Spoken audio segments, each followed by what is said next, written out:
जय हिंद सभी लोगों को। आज जो लेक्चर 2 है ये मतलब कंटिन्यूटी का। इससे पहले हम लोग जो इसमें शॉर्ट रिवीजन था वो हम लोग डिस्कस कर चुके हैं, और सीबीएसई का जो पीवाईक्यू है उसको हम लोग डिस्कस करने वाले हैं। तो ये जो सेकेंड लेक्चर है यहाँ से हम लोग एमसीक्यू एंड इसमें जो वेरी शॉर्ट आंसर क्वेश्चन है इसको डिस्कस करेंगे। तो आइए इस टॉपिक को आगे बढ़ाते हैं। इसमें जो रिक्वायरमेंट था, जो रिक्वायरमेंट है, जिस जिस टॉपिक का यूज होने वाला है वो मैंने पहले ऑलरेडी लेक्चर 1 में डिस्कस कर दिया है। फिर भी यहाँ पर हम एक बार और कंफर्म करना चाहेंगे कि ये सब टॉपिक काफ़ी काम का है। एग्जिस्टेंस ऑफ लिमिट, फिर कॉन्सेप्ट ऑफ लिमिट, फिर मेथड फॉर सॉल्विंग लिमिट, ये जितने भी है, ट्रिगो का कॉन्सेप्ट, फिर ग्राफ का, और ये सब मतलब आना चाहिए। ये लिमिट का कुछ रिजल्ट है जो मतलब ऑलरेडी डिस्कस कर चुका है, ये आना चाहिए। यहाँ से हमारा एमसीक्यू क्वेश्चन स्टार्ट है। मतलब लास्ट 15 ईयर में जितने भी एमसीक्यू पूछा जा चुका है उसको हम लोग डिस्कस करने वाले हैं। तो आइए इसको हम देखते हैं वन बाय वन। क्या बोल रहा है,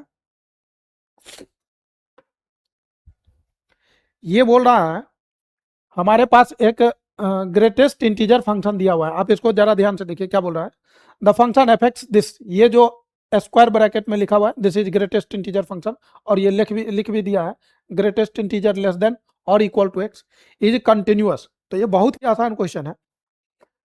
ग्रेटेस्ट इंटीजर फंक्शन जो होता है वो डिसकंटिन्यूअस होता है एट एवरी इंटीजर। इंटीजर पे ये डिसकंटिन्यूअस होता है, क्यों? क्योंकि इसका ग्राफ ब्रेक कर जाता है। मैंने पहले भी बताया था कि फंक्शन का जो ग्राफ है वो बहुत ही इंपॉर्टेंट टॉपिक है। यदि ग्राफ का कॉन्सेप्ट पता हो तो क्वेश्चन मतलब बिना पेन पेपर का, बिना कलम उठाए ही बन जाएगा।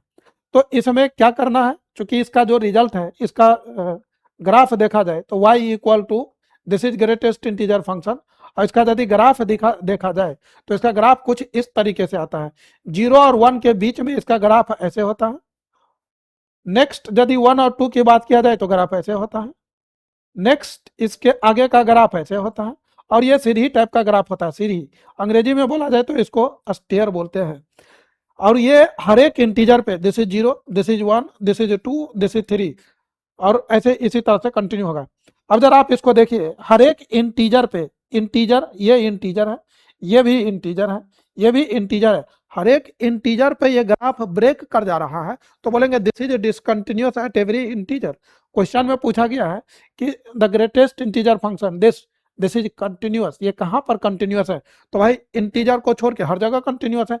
तो यहाँ देखिए, यहाँ पर डिसकंटिन्यूअस होगा, यहाँ पर डिसकंटिन्यूअस होगा, यहाँ डिसकंटिन्यूअस होगा, और यहाँ पर 1.5 की बात किया जाए तो x, जब x 1.5 है, जब हमारा x 1.5 है तो वहां पर ये 1 और 2 के बीच में है, दिस इज 1.5। और यहाँ पर इस ग्राफ को चेक किया जाए तो ये ग्राफ देखिए ना तो ब्रेक किया है ना तो जंप किया है। तो 1.5 पर ये क्या है? कंटिन्यूअस है। बाकी यदि हमसे पूछे कि 0 पे तो बोलेंगे डिसकंटिन्यूअस, 1 पे तो डिसकंटिन्यूअस, 2 पे डिसकंटिन्यूअस। यदि कोई फंक्शन डिसकंटिन्यूअस है इसका मतलब ये नहीं कि हर जगह डिसकंटिन्यूअस है, ये कंटिन्यूअस हो सकता है अपने डोमेन में।